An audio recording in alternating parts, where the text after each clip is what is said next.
안녕하세요. 이번 영상은 자존감 시리즈로 한번 진행을 해 보겠습니다. 자존감, 정확한 명칭은 자아 존중감인데요.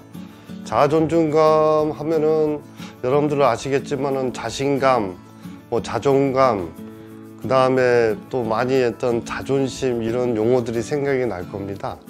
이 자존감이라는 말이 실제적으로 이제 나오고 우리한테 접근해서 온 게 1950년대 브랜든이라는 캐나다 그분 학자에 의해서, 브랜든이라는 학자인데요, 많이 연구를 하신 분이고, 그분을 통해서 이제 자존감 향상 프로그램도 만들고 그래서 세상에 많이 알려지게 됐다고 합니다. 그러면 우리가 아는 이런 자존감과 자존심이 뭐 차이가 있을까?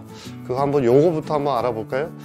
자존감이라는 것은 어떻게 보면은 자기 자신에 대한 존중이라고도 생각할 수 있습니다. 근데 정의를 한번 들어가 보면 내가 내 자신을 긍정적으로 평가하거나 어떻게 그런 느낌을 갖는 것을 자존감이라고 합니다. 정확히 하면 자아 존중감이죠. 그러면 자존심은 무엇이냐? 그러니까 내가 내 자신을 어떻게 평가하느냐는 자존감이지만, 내가 남하고 평가해서 자기 자신을 어떻게 느끼느냐, 어떻게 평가하느냐, 그건 자존심이라고 얘기합니다. 내가 남보다 못하다라고 하면 자존심이 상했다라고 느끼고요, 내가 남보다 좀 우월하고 잘한다라고 하면은 자존심이 조금 섰다, 이렇게 얘기 많이 하죠. 이 자존감이 높은 사람과 자존감이 낮은 사람들의 행동 특성이 있는데요, 이 자존감이 높은 사람과 낮은 사람, 여러분들 다 아는 내용인데요, 우리가 조금 헷갈리는 게 있습니다. 자존감이 높은 사람이 실제로 자존감이 높은가? 우리는 그거를 가짜 자존감이다 라고 합니다.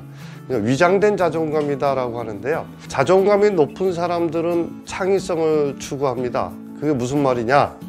내가 사람들한테 존경받기 위해서는 어떻게 해야 될 것인가 라고 생각하는데, 이 자존감이 낮은 사람들은, 위장된 자존감들은 어디에 결부를 시키냐면은 내가 어떻게 하면 용서받을 수가 있을까 라고 생각한답니다.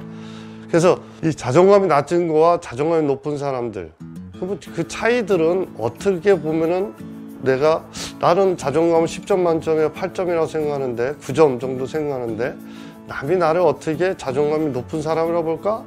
아니면 낮은 사람이라고 볼까? 이렇게 평가에 신경을 많이 쓴다는 것은 결국은 자존감이 낮은 사람이다 라고 합니다. 자존감이 유장된 사람들의 특징 중 하나는 남을 굴복시키거나 명령하거나 자기 밑에서 자기가 통제하에 있게끔 만드는 것들을 위장된 자존감이다 라고 합니다.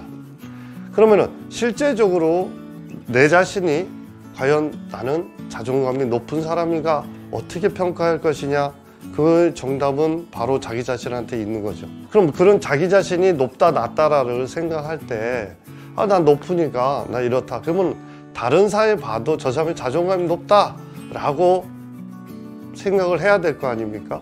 맞습니다. 바로 자존감이 높은 사람들의 행동 특성이 있는데요, 그 행동 특성 중에 하나는, 자존감이 높은 사람들은 자기를 수용할 수 있습니다.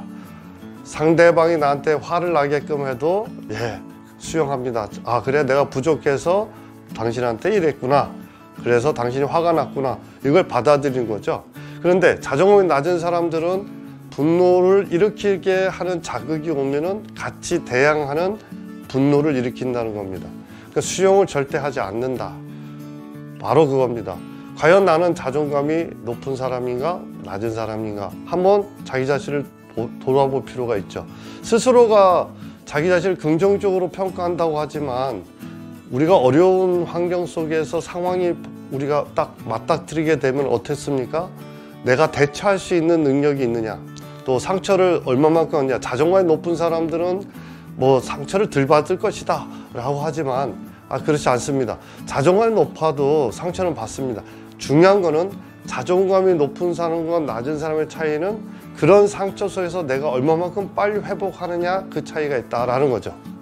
상처를 덜 받고 많이 받고 그게 중요하지 않다. 얼마만큼 그 상처를 회복력이, 탄력성이 얼마만큼 빨리 오느냐, 그게 가장 중요하다는 겁니다.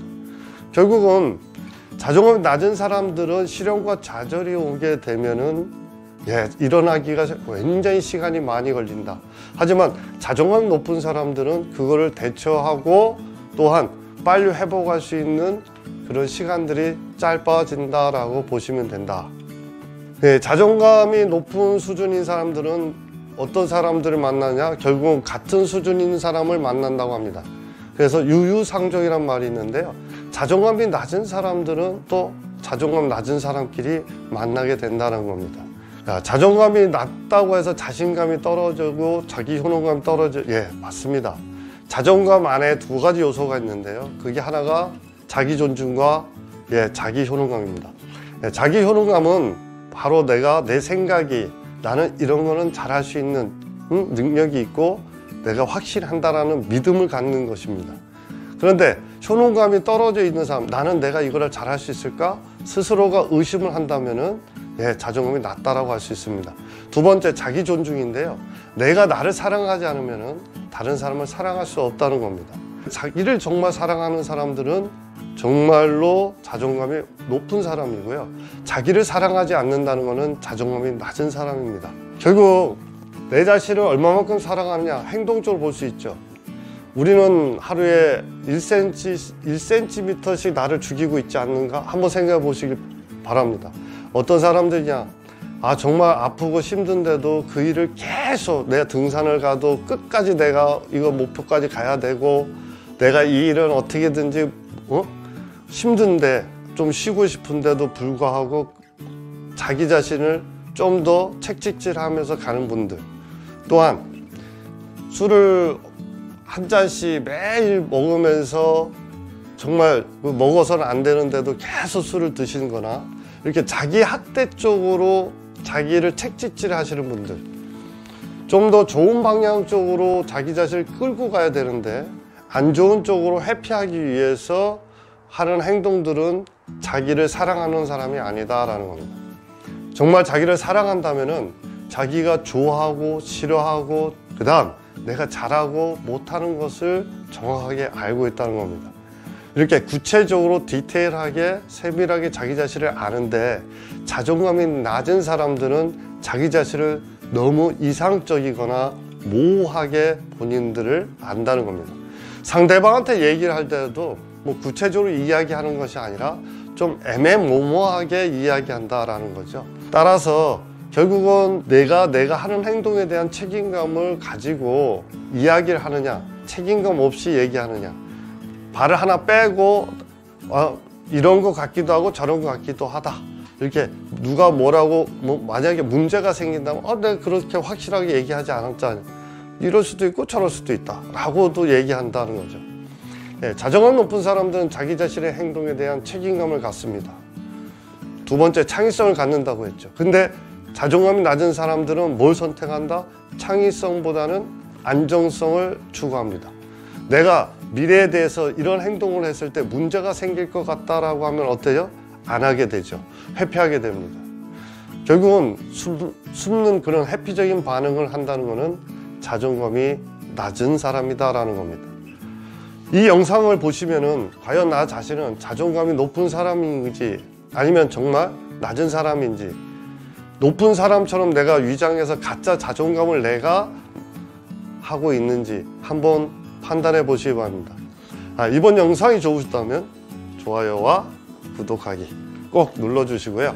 제 2탄에는 자존감을 올리는 방법에 대해서 알아보도록 하겠습니다.